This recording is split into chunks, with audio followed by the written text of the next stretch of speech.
So here's a devastating story that deserves a hell of a lot more attention. As Sears closes hundreds of stores, laying off thousands, bankruptcy court approves $25 million in bonuses for executives. Then they say, additionally, Senator Bernie Sanders voiced scorn for the corporate decision that leaves Sears regular employees without severance. So they have this complex payout scheme for about 300 executives.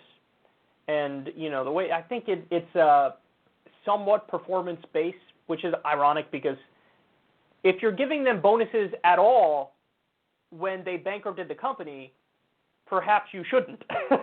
Perhaps, like, they're to blame for what happened with their shitty decision-making.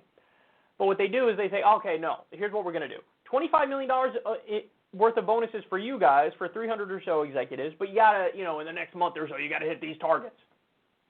What a weird, it strikes me as like a weird, complex payout scheme that's obviously unethical.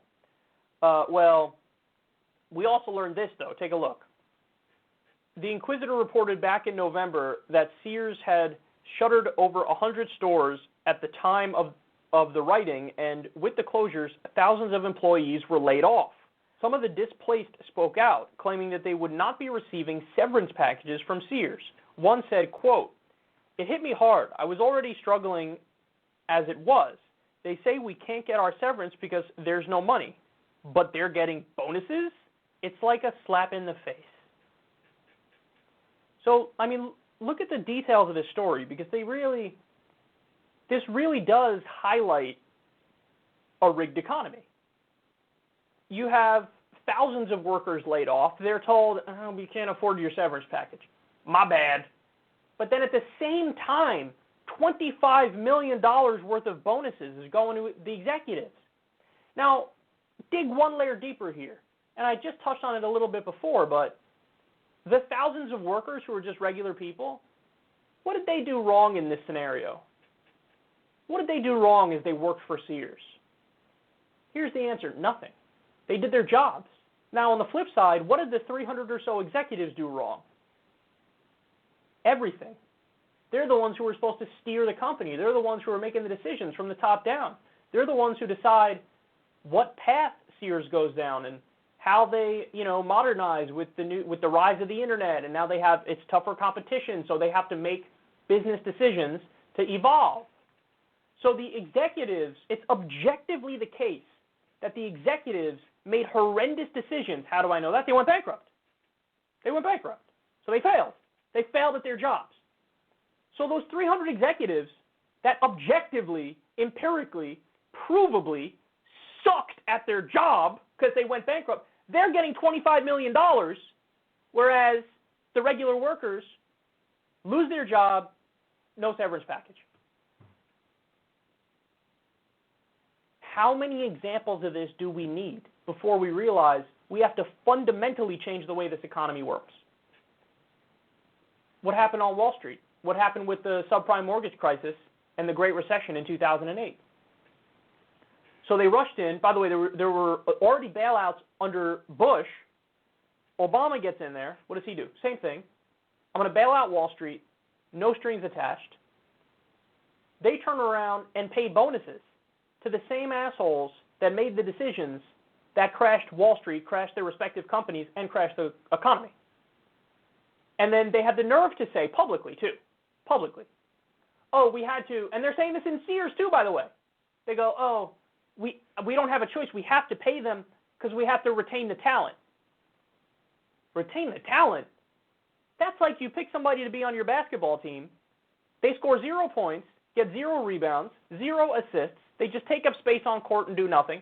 And you go, pay that person a bonus. I mean, we have to. We got to keep the talent. I mean, if we don't keep them, they're going to go to another team. But they didn't do anything good. What the fuck are you talking about? What are you talking about? Your excuses don't even make sense. But that's the rigged economy. The rigged economy is socialism for the rich, socialism for the mega corporations and the billionaires, rugged individualistic capitalism for you, for regular people. Oh, did you fail in the free market? Tough shit. Who cares? Go get another job. You're not going to get a severance package. You're not going to get any help. Fuck you. Go find something else to do. So it's always, for the little guy, it's always, here's some bootstraps, bitch. For the rich people, it's always, oh, here, take a bonus. And by the way, in the case of the Wall Street bailouts, taxpayer funded. Sheer insanity. Now, how do we go about fixing this stuff? Well, one of the things we could do is, so you do a living wage law, and a union. So people should have a right to a union, because historically, when we had strong unions in the U.S., that translated to the strongest middle class we've ever had. So when you had a lot of manufacturing in the U.S. and you had high rates of unionization, you had more people entering the middle class because unions help build out the middle class. Now, furthermore, Professor Wolf talks about this a lot. You should have rules where labor has to be on the board of the companies, because if you just have management on the boards of the companies, then they're only going to make decisions that benefit management, and they're going to screw over labor, and they do it in countless examples, in countless cases. So you should have rules about a certain percentage of respective boards being labor, because you need that voice in the room. And then there's other things you could do, like how GM, they just closed up to 5 factories, 14,000 people losing their jobs. You need to write the tax laws that incentivize GM staying here and not outsourcing anymore. This is why so many people on the left are critical of NAFTA and TPP and the World Trade Organization and permanent normal trade relations with China, is that those so-called free trade bills, the really outsourcing deals, they're rigged. They're rigged in favor of the owner class, the business class. And they don't care about the loss of jobs. They don't care about working people. Now, if you had working people in the room crafting this legislation, that wouldn't be the case. So you can incentivize, like the Sherrod Brown's bill. Hey, if you buy a car made in the USA, you get a tax credit of $3,500. That's a wonderful idea. That'll incentivize manufacturing here in the U.S. You could do the flip side of that too.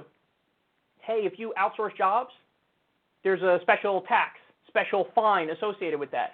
You need to disincentivize them creating the product in Mexico and make it more expensive for them to create it in Mexico than it would be to create it here. This is the common sense stuff, man. This is what we're talking about. Some people say, oh, that's protectionism. It's fucking common sense if you care about building out American manufacturing. If you care about having this country do well and working people in this country succeed. So there's a lot of different things that could be done. But one of the most important things in the case of the Wall Street bailout was, don't do a bailout, and certainly don't do a bailout on their terms. If you're going to do a bailout, have strings attached. Okay, hey, here, you get a bailout, but here are the requirements for the bailout. You need to keep X amount of people on staff. You can't fire all these people. They need to be paid X amount. You need to have labor on the boards. Like, all stuff like this can be written into law, but it's not written into law. And it's like that on purpose, because we have rampant corruption, and we have billionaires and corporations buy our politicians so they do their bidding. And here we have an instance of, again, rigged economy. The people who made the decisions, the people who failed, are the people who are getting a $25 million in bonuses, and then the working people fired, no severance, no nothing. We need to change the laws. We need to change the laws to help working people more, because people can't handle this shit, man. You can't take this shit. This is the destruction of this country. This is the mega rich pillaging, and everybody else left out to dry.